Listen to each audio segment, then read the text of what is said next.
مولانا رومی کے بارے میں ان کی جو کتاب ہے مثنوی مانوی وغیرہ، اس کو علماء قرآن کی طرح کہتے ہیں، اس کی کیا حقیقت ہے؟ اللہ کا شکر ہے کہ قرآن کی طرح کہتے ہیں، دل میں تو قرآن سے اوپر مانتے ہیں اس کو.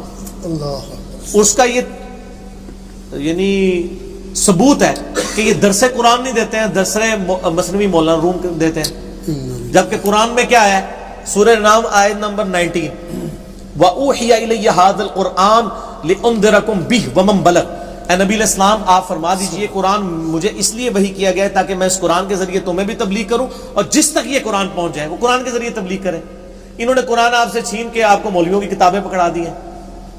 وہ ایک مری کے مولانا صاحب تھے، پیر صاحب بہت بڑے، میں نام نہیں لیتا، آپ کو پتہ چل جائے گا کیونکہ ہماری اب ایک اکیڈمی کی پالیسی چینج ہوئی ہے کہ ہم یعنی اس معاملے میں کسی کے یعنی وہ بالکل ٹریگر نہ ہو جائے. ایک فوت ہو چکے ہیں پیر صاحب بہت بڑے، جن کے بیٹے آج کل جداد پہ لڑ رہے ہیں انگلینڈ کے اندر. تو جن کا وہ کلپ بڑا مشہور ہے کہ وہ کہتے ہیں مجھے خانہ کعبہ شریف میں کسی نے پوچھا کہ مجھے وہ طواف کے دوران کی دعائیں نہیں آتی. حالانکہ طواف کے دوران تو دعائیں کوئی نہیں ہوتی ہیں، ایک ہی دعا ہوتی ہے رکن یمانی سے حجر اسود تک. پہلا مسئلہ ہی چل رہی ہے تھوڑا دعا طواف دی ہوندی کوئی نہیں، ایک ہی دعا ہے ربنا آتینا فی الدنیا حسنہ وفی الآخرۃ حسنۃ وقنا عذاب النار.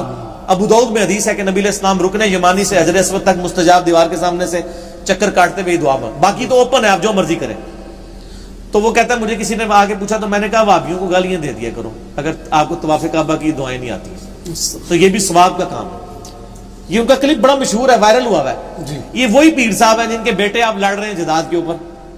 یہ پیر صاحب کو میں نے خود سنا ٹی وی کے اوپر، یہ کہہ رہے تھے فوت ہو چکے ہیں، اللہ کے پاس جا چکے ہیں، اپنے اعمال کا خود جواب دے ہوں گے، لیکن جو کچھ غلطیاں ان کی پیچھے موجود ہیں. تو وہ کہتے ہیں میں بڑا پریشان تھا کہ میں یعنی دعوت و تبلیغ کے لیے کیا کروں، یعنی میں لوگوں کو کس چیز کا درس دیا کروں. بڑا عرصہ میں پریشان رہا، پھر اللہ نے مجھے دماغ میں بات ڈالی کہ یار مثنوی مولانا روم جو وجود ہے اس سے درس دیا کرو. یعنی وہ کہہ رہے تھے لوگ اکتا جاتے ہیں نا روزانہ ایک جیسی باتیں سن کے. سر میں آپ کہتا ہوں قرآن آپ درس دیں، اللہ کا فضل ہے 300 لیکچر ہو چکے ہیں، ابھی 25 پارے مکمل نہیں ہوئے ہیں اور میں اس سے بھی لمبے درس دے سکتا تھا. چیزیں ریپیٹ بھی ہوتی ہیں، تاہٹ کوئی نہیں ہوتی. قرآن تو ویسے ہی اتنا یعنی موٹی کتاب ہے تو ریپیٹیشن تو بہت کم ہی اس میں اس طریقے سے آتی ہے، چاند ایک معاملات میں آتی ہے لیکن بوریت نہیں ہوتی. تو وہ اتنا دکھی ہوا کہ یہ کہہ رہے قرآن کو چھوڑ کہتے ہیں مثنوی مولانا روم، پھر کہتے ہیں کہ وہ جی یہ قرآن کی مثل ہے، بڑے بڑے الفاظ استعمال کرتے ہیں. سر مثنوی مولانا روم جو ہے نا جی شرک اور نبی علیہ السلام کی گستاخیوں کا پلند ہے اور میں یہ ثابت کر سکتا ہوں. اس میں کئی ایک ایسے واقعات ہیں جو صراحتاً کفری ہیں، جو انہوں نے مثالیں کے طور پہ بیان کی ہیں. نبیوں کے بارے میں تو آپ مثالیں نہیں نا بیان کر سکتے.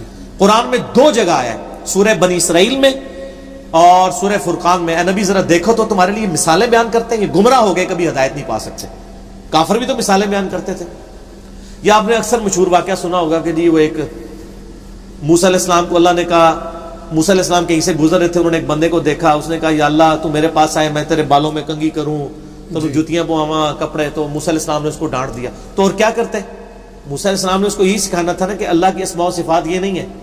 ہمارے سامنے بھی کوئی کرے گا ہم کہیں گے یار خدا کے لیے قرآن میں آیا واضح لیس کمثلہ شیء، یہ تو اللہ بھی ڈانٹ رہا ہے کہ میری مثل کوئی شے نہیں ہے، اللہ کے لیے کوئی مثال نہ بیان کرو. تو موسیٰ علیہ السلام نے اگر اس کو سمجھایا تو صحیح کیا. وہ کہتے ہیں موسیٰ کو اللہ نے ڈانٹ دیا. یعنی موسیٰ علیہ السلام جن کی ڈیوٹی تھی، جو سب سے زیادہ توحید جانتے تھے، یہ آپ کے ننگے پھرنے والے بابوں کو توحید آتی ہے کہ پیغمبروں کو توحید آتی ہے جو اللہ کے ریپریزنٹیٹیو ہے آن دا فیس آف ارتھ. جھوٹا واقعہ گڑا بابوں کو اوپر کرنے کے لیے. پھر جی اللہ نے کہا جی منو انسانی گوشت چاہیے. قرآن میں واضح ہے اللہ تعالیٰ اپنے آپ کو اپنے ہاتھوں سے ہلاک مت کرو. ٹھیک ہے جی، یہ اپنا جسم کاٹنا، خودکشی کرنا تو حرام ہے. صحیح مسلم میں حدیث ہے نبی علیہ السلام نے خودکشی والے کا جنازہ نہیں پڑھا. ویسے دوسرے پڑھ سکتے ہیں، جو دینی لیڈر ہیں وہ نہ پڑھے.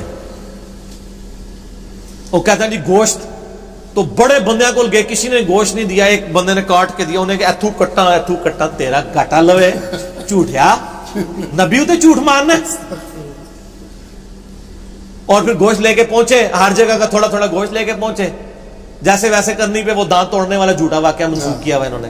اور میں نے ان کو پھکی دی ہے کہ مولا علی کے تو سامنے دانت ٹوٹے تھے.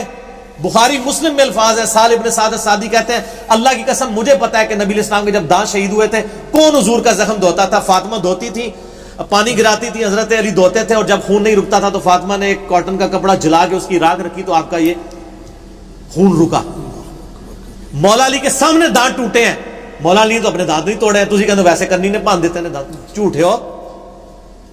یا پھر کہو کہ ویسے کرنی وڈا عشق رسول سی، مولا علی تو ہی بات کہ مولا علی کی جوتیوں کے برابر بھی بیٹھنے کی ان کو جگہ مل جائے تو بڑی ان کے لیے سعادت ہے. اور ویسے کرنی جنگ صفین میں حضرت علی کی طرف سے لڑتے ہوئے معاویہ کے خلاف شہید ہوئے ہیں. حضرت علی کے ہاتھ میں بیعت کی ہے انہوں نے جنگ صفین میں آ کے.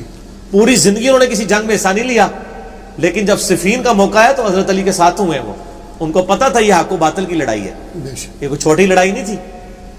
تو ان کے اوپر جھوٹ باندھا ہے. ادھر انہوں نے یہ بھی جھوٹ باندھے ہوئے کہ جی وہ ادھر کا دوش گدا ہے. وہ حضرت موسیٰ علیہ السلام کو اللہ نے پھر کیا کہتے ہیں تو بھی تو انسان سے تو کیوں نہیں گوشت لایا. اچھا جی ہوں موسیٰ انسان ہو گیا، ویسے تسی کہندے ہو پیغمبر نور ہوندے نے. چلو اور تسی ادھر چپ کٹو گے اسی ادھروں کٹ دیں گے، تہاڈا کدھر جاؤ گے نس کے. اور جھوٹیوں کو گل کرو، تہاڈی اپنی ڈاکٹرائن جی مسئلہ غلط ہے. پیغمبر تو نور ہوتے ہیں، ہم بھی کہتے ہیں نور ہدایت ہوتے ہیں، آپ کہتے ہیں نہیں ہوتے ہی نور ہیں. یہ سب جھوٹے واقعات. ایون یہ مفتی احمد خان نعیمی صاحب نے نور بشر کے مسئلے میں جو جال حق میں ایک مثال لکھی ہے، ان کو کسی نے کہا کل انما انا بشر مثلکم، یہ قرآن میں ہے کہ نبی آپ فرما دو کہ انسان ہونے میں تمہاری طرح ہوں. مرتبے میں نہیں، اسپیشیز مرتبے میں تو بخاری مسلم کے الفاظ ہیں. آپ ان دو آنکھوں سے پیٹ کے پیچھے بھی دیکھ لیتے ہیں، آپ بخاری مسلم کے الفاظ ہیں، آپ کے پسینے سے خوشبو آتی تھی.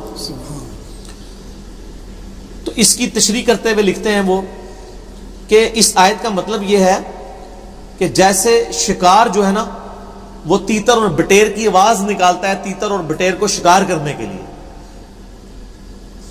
جال ڈالتے ہو، اس طرح نبی علیہ السلام بھی کافروں کو یہ کہا کرتے تھے میں بھی تمہاری طرح کا انسان ہوں تاکہ وہ میری بات سن لیں، ورنہ آپ انسان نہیں تھے. مثال کیا بیان کی؟ شکاری تو دھوکہ دے رہا ہوتا ہے، نبی علیہ السلام کیا دھوکہ دے رہے تھے؟ قرآن میں آتا ہے نبی آپ کا کام صرف پہنچانا ہے. ہم آپ سے سورہ بقرہ کے الفاظ ہیں، ہم آپ سے نہیں پوچھیں گے لوگ دوزخ میں کیوں چلے گئے، بس آپ نے پہنچا دیا. آپ دوزخ میں جو جاتے ہیں جائیں. تو جب نبی کو یہ پوچھے ہی نہیں جانا لوگ دوزخ میں کیوں گئے، تو نبی علیہ السلام کیا نعوذ باللہ ایکٹنگ کریں گے لوگوں کو کہہ کہ میں بشر ہوں میرے قریب آؤ؟ اور نبی تو بے پرواہ ہے، اس کا کام صرف پہنچانا ہے، منوانا تو ہے ہی نہیں ہے. انک لا تہدی من احببت ولکن اللہ یہدی من یشاء. اے نبی جس سے تم محبت کرتے ہو تم اس کو ہدایت نہیں دے سکتے، اللہ جسے چاہتا ہے ہدایت دیتا ہے. تو نبی علیہ السلام کی ایکٹنگ کرتے تھے نعوذ باللہ. یہ مثال جو لکھی ہے نا جال حق کے اندر، یہ بھی مثنوی مولانا روم سے آئی ہے. یہ فضائل و برکات میں نے آپ کو مثنوی شریف کے بتا دی ہیں. ایک اور برکت لے جائیں، یہ آج کل ایک جعلی نبی علیہ السلام کی قبر مبارک کی تصویر چل رہی ہے یوٹیوب پہ، وہ سبز پگڑی رکھی ہوئی ہے، ایک بڑا اونچا سا تبوتر ہے، وہ مولانا روم کا مزار ہے. اور وہ تو جناب بچپن سے چلی آ رہی ہے. اسی چونکہ مزاراں دے مننے والے رہے ہیں کسی زمانے سے، سانو سارے مزاراں دی شکلاں دا پتہ ہے. وہ مولانا روم کا مزار ہے اصل میں، وہ نبی علیہ السلام کا نہیں ہے. نبی علیہ السلام کی قبر مبارک تو صدیوں سے کسی نے نہیں دیکھی ہے. بخاری میں الفاظ ہے، سفیان تمار کہتے ہیں میں نے حضور کی قبر دیکھی ہے، تابعی تھے، اور وہ اونٹ کی کوہان جتنی اونچی تھی، ایک بالشت ایک گٹھ. اور حضرت ابوبکر کی قبر بھی اتنی اور حضرت عمر کی بھی. کہتے ہیں میں نے تینوں کی قبریں دیکھی ہیں اونٹ کی کوہان جتنی. صحیح بخاری 1390 نمبر حدیث ہے انٹرنیشنل نمبر کے مطابق. اور کہتے ہیں اس پہ سنگریزے رکھے ہوئے تھے، چھوٹے چھوٹے پتھر. حضور کی کوئی مزار نہیں بنا ہوا تھا. ٹھیک ہے جی. اور اب تو صدیوں سے وہ یہ جو حکمران اندر بھی جاتے ہیں نا وہ قبر مبارک تک نہیں جاتے ہیں، باہر دیوار ہے تاکہ بے حرمتی نہ ہو. یہ نور الدین زنگی والا جو واقعہ ہے وہ تو جھوٹا ہے، کوئی ثابت نہیں، جعلی واقعہ. وہ آپ کے پی ٹی وی کے ڈرامے میں ہی ہے، اور ڈرامے ہی لایا ہے. ہاں ویسے کرنے کے لیے کہتے ہیں جی کیلا نازل ہویا سی. او خدا دا ناڑے کسی گورے سن لیا نا انہاں دس جڑا کیلا کتنا پرانا جے، یہ جھوٹ مارنے بند کرو، کیلا پہلا تو ہے.